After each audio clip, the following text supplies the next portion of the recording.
Hey everyone, welcome back to CryptoCache. Thank you so much for joining me here. Hope you're having an amazing day. We're going to take another look here at Bitcoin, of course, help understand best practice and big picture, and more importantly, kind of see what the hell happened yesterday with the Fed meeting. They increased the rates, the price went up. Seems kind of odd, but of course there's a lot more to that. We can discuss that and much more so from a technical standpoint, but generally speaking, we're really going to look at traditional markets and help understand kind of where we're at with that. So if you are new to the channel, just know I'm not a financial advisor. I love teaching people to trade. I really hope you can learn something here today. I'm really passionate about helping people become better traders. We've had a lot of new members come and join our trading community, academy, and signal group. So just know that it's kind of a one-stop shop for everything cryptocurrency, and you can effectively become a better trader through that. We just had a roundtable discussion as well recently where we interact together and answer questions and generally kind of get to know each other, and it's a really awesome experience. So thanks again to my current community members for that. And also too, thank you also for persevering through yesterday, of course. We had a short position that didn't work very well. That's trading, that happens. And it's just one of those things where you kind of gotta, I wouldn't say, learn to take your hits or take the punches, but generally speaking, you're gonna have some losses every once in a while. The key is to be consistent and not to over leverage yourself and or use more of a position because you're feeling confident. Stick to a plan and hold true to it. While it was unfortunate we didn't hit our target, I'm not left out on the sidelines because I only used a small percentage of my overall portfolio, roughly 5% of my my total amount. Okay, so again, just some little things, some thought processes there, just so you know. We're all feeling it, of course. It does happen sometimes, but the key is to get back on the saddle and make sure that when you get back on the saddle, it's a good saddle to sit on, right? And in this case, with Bitcoin, let's go ahead and take a look at some obvious stuff. We can go ahead, because we are getting close to the month end. Why don't we just go ahead and jump on in to the monthly and see that we are trending very positive here in that sense. Again, a closure above 21,600. That was a key level resistance yesterday. That obviously didn't matter whatsoever once the Fed meeting occurred. It's basically our 50-day set moving average here on the monthly. And that's telling us really good here signs that we should likely close green this month, and the likelihood of a green month next month is also there. In other words, Bitcoin does have a tendency of repeating similar behaviors, and it has a common characteristic here of getting 2 green candles following 3 red candles. Again, that's just a pattern. There's no guarantees on that, but it is something to be aware of. We are also trending closer to 50 on the RSI on the monthly. I'd love to see us back up above that. It will take a little while for that to come to a head. So if we have a green, just say a green month next month, we could be breaking naturally over 50. That would put us back in the overall sense of a bullish market. Okay, again, generally speaking, that's what we're looking at there. Taking a look at the weekly, just to quickly touch on this here, we got the 200-day set moving average that was previous resistance. Also not a factor for the moment. Again, 23,000 is the rough estimate there. The price should essentially hold above 23,000. I feel like that might be a bouncing point for Bitcoin if it were to retrace. But again, we got some important things on the daily we want to look at. But this is positive as well. So in the monthly and the weekly standpoint, this is a nice benefit to be able to kind of be transitioning upward while we're still under specific key level resistances. We're not out of the woods yet. It's still a very good sign. It speaks highly.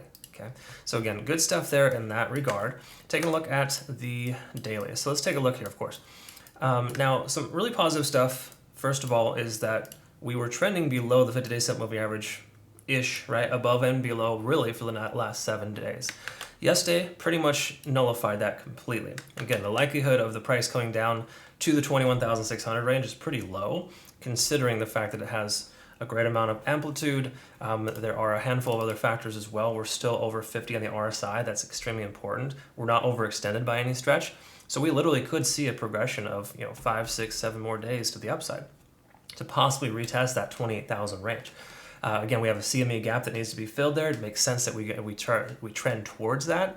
How soon or how fast will that happen? It's hard to say, but it does tentatively look like Bitcoin's in the clear, at least regarding the macro.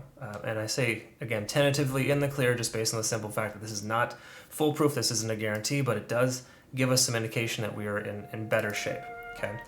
So if we take a look, of course, at the MACD, just kind of touching this as well, we're still converging on the MACD, for lack of a better term. So instead of coming down for a divergence, which it looked like it wanted to do yesterday, it completely converged and switched gears and shifted its momentum upwards. Positive all the same, right? So pretty much everything we see here so far is very positive. And once again, as I mentioned before, just because we're up over the 50-day SMA for a day or two doesn't necessarily mean it's going to hold. but this is a very strong and or you could say clean break where there's enough volume, enough added, market stability, so to speak, with less bearish divergence. And we can really help understand that this is here to stay as a likelihood. Okay, so again, a break above the 50-day SMA is something I've been waiting for. I wouldn't say that it's 100%, but it's like a 90% probability that we're going to stay above that level moving forward based on that sentiment and how we are. Obviously, it can turn itself around at any given time. We've got a key level resistance at 24,000, and just note that 24,000 was a strong resistance level. Well, actually, it wasn't really super strong. It was more like just about a week or two. In fact, you had this basically just before Bitcoin went parabolic. We had a resistance at 24,000, ascending type of wedge pattern, and it broke out to the upside. Okay, so essentially that's where we're at right now. We're testing that level. So if we continue to retest 24,000, just say for a few more days, that would be a really excellent sign to see the price action likely continue higher. So again, please continue dollar cost average because it does feel like Bitcoin wants to continue to progress upwards. It's not really giving us any indication it wants to turn around or slow down. So just be mindful of that.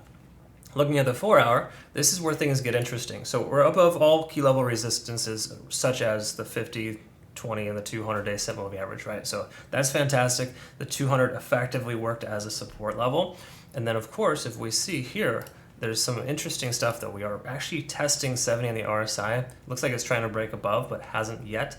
And that makes sense considering the circumstances, because I'm willing to guess that we were at like a 9 or a little bit further on TD sequential. Big surprise, there we are, right there at a 9. Because I know when I covered this yesterday, we were at like a 1 or a 2, and it absolutely took off from there. So for lack of better terms, we're overextended both on the TD sequential and the 4 hour. All right, so that's extremely important to recognize because that does help us understand this transitionary time frame where we could actually see, I wouldn't necessarily say today's candle is going to be red, but I would absolutely say that today's candle could be more doji-like and or retrace a little bit further. So it would make sense for the price to come down, consolidate at this next key level support around 23,200, 23.2 as a rough estimate, and effectively bounce and continue higher to retest 24. Because hypothetically, just say the price were to come down and do one of these, that is essentially a cup and handle type of pattern. And that's kind of what's forming here so far. It makes sense because it couldn't break through the resistance level for the first attempt. Technically, it's attempt number 2 if you think about it, because obviously it tried to break up here and couldn't. That's what started our initial divergence. But now that it's retesting that level, the likelihood of it breaking through is higher because once again, the more often you test the support or resistance level, the more likely it is to break. So I do feel like 24,000 will and could be broken soon. So I think it'd be important to recognize that maybe a position closer to 23,000 would be appropriate for a long. I think that might be more of a realistic opportunity at this point, just based on the overall sense of things. Because even though if you look at this here, like again, I'm all about healthy patterns and healthy behavior. This comes up, even though this candlestick here is unhealthy in the general sense, it's still very healthy in how it consolidated before it took off. Okay, so let's actually look at that on the 1 hour. It's a lot easier to identify. So if you see here, you see the price action shoot up here. That's basically Fed meeting right there. And then of course it comes up to test this level of resistance, gets rejected, comes up and breaks again to the upside. It's essentially an ascending type of pattern that we see commonly break out to the upside, starting from the original point with increased volume.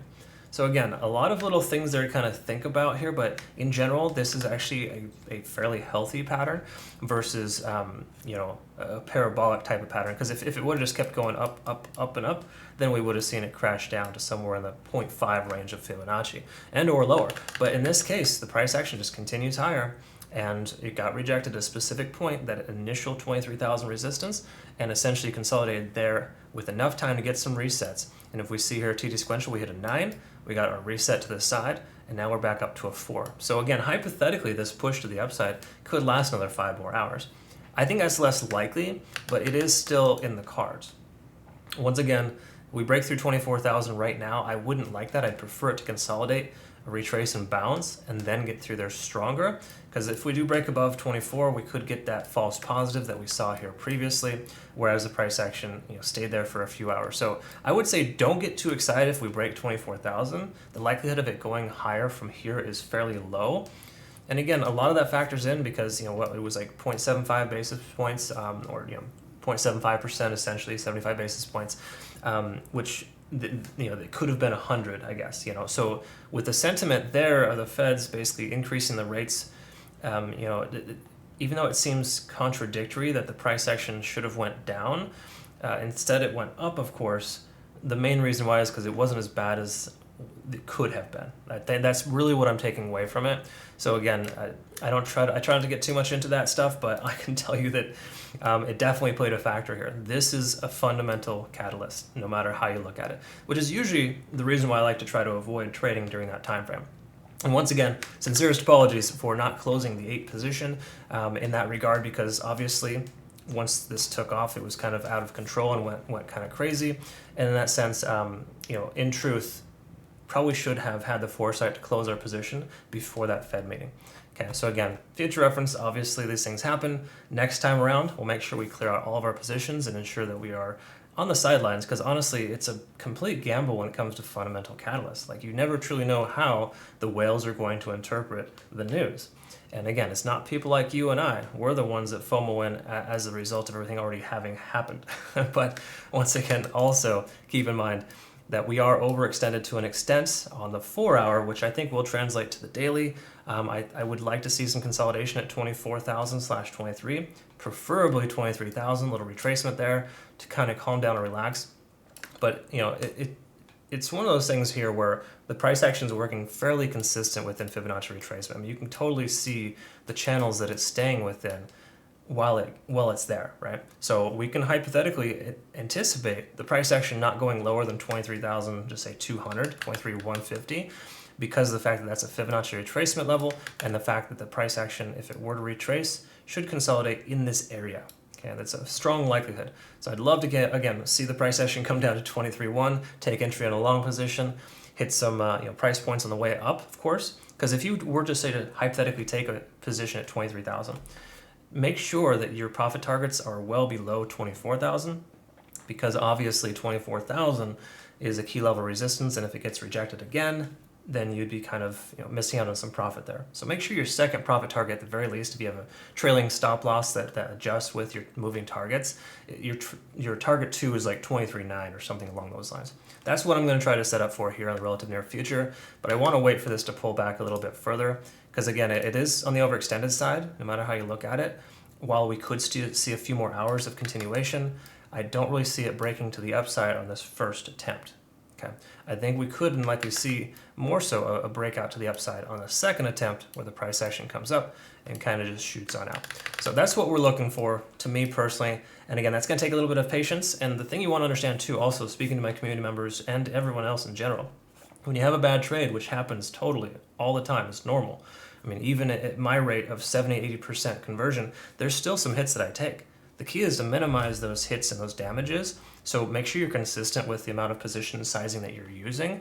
Try not to just randomly increase that based on this comfortable feeling that you have, and also just make sure it's something that you don't just jump right back into.